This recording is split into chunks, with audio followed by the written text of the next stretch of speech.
In this video, I will tell you 5 important pieces of information for your early game journey that will set you on the right path with the correct mindset to help you progress through your early game much easier. Starting with your very first steps.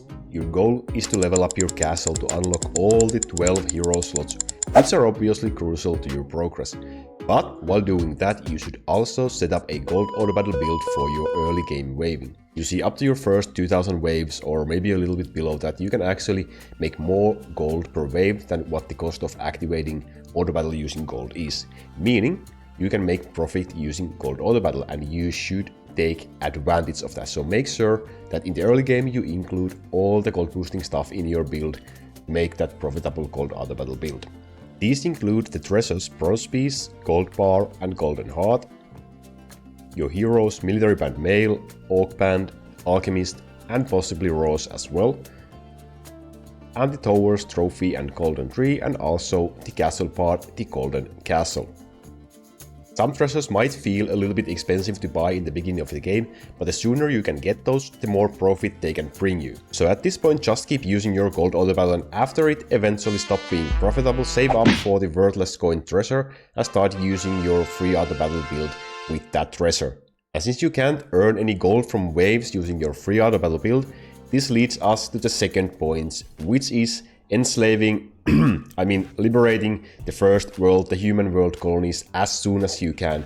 These peasants will be so happy to be under your control that they will provide you with amount of gold that will easily carry you from your early game to your mid game. The proper physical summon build, you can conquer this world quite early, quite easy, so try to do it as soon as possible so you can reap maximum benefits from the passive gold income these colonies will give you.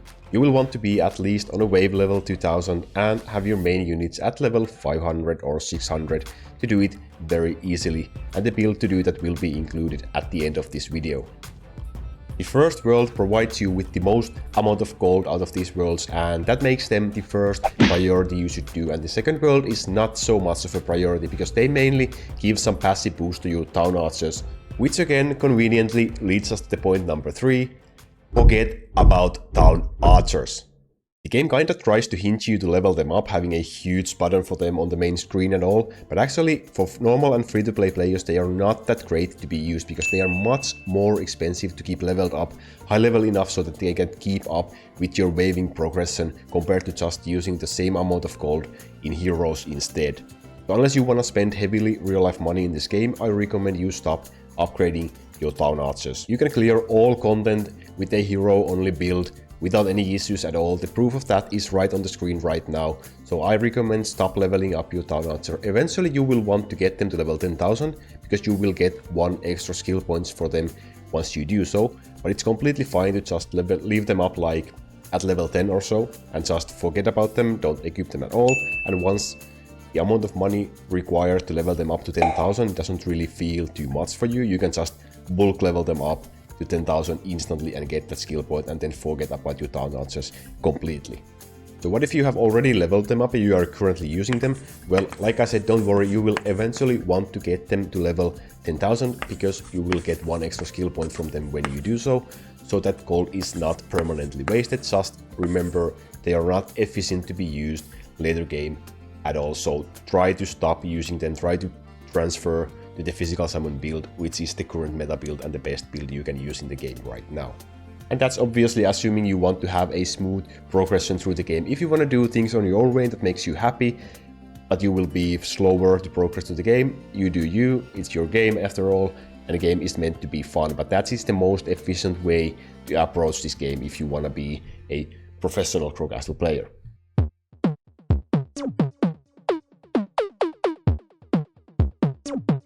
We have 2 important points coming up, and number 4 is about experience. Now you will be able to reach the max level in this game very early in the game, very fast as you start doing the waves, and with the max level you can max out all the skill in this skill window over here, so there's no point in worrying what skills you should level up. You will get them all to level max by the time you hit the max level, and once you reach the maximum level your experience bar will turn into this that will absorb any experience you gain throughout playing the game. And the point to take here is that experience in this game is useless. So at the very least, once you reach that max level, take off all your experience boosting stuff and never use those again, ever. This includes the Treasure Leaf, the Hero Military Band F, and the Altar of 3.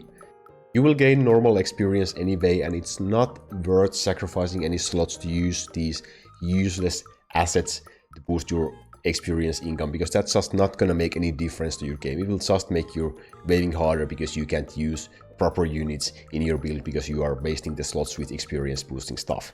And last but definitely not the least, I have a final tip I wanna carve into your sweet, delicious and that is not to waste your time replaying waves. Now that might sound tempting for you to farm gold and replay waves and get stronger through that, but actually that is not a very good way to approach the game and progress through the game, because your number one goal in this game is always to keep advancing through the waves, because the higher wave you are, the more gold you will earn from everywhere and you will be stronger and having more skill points and everything in that. Everything in this game revolves around getting to higher and higher wave levels. So if you waste time doing a lot of replays, you will just make your own progress unnecessarily slower. So do not waste your time doing that, okay? Please, I beg you. Just keep on waving, keep on advancing. Do manual waves if you must, but stay away from the replay. And now you have what it takes to become a true Crowcastle professional. So as promised, here is the build you can use to enslave that first colony world as soon as possible. Let me know in the comment section which of these tips you feel was the most important one and maybe which was the most useless one. So I will see you in the comment section. Thanks for watching. See you next time, my friends. Goodbye.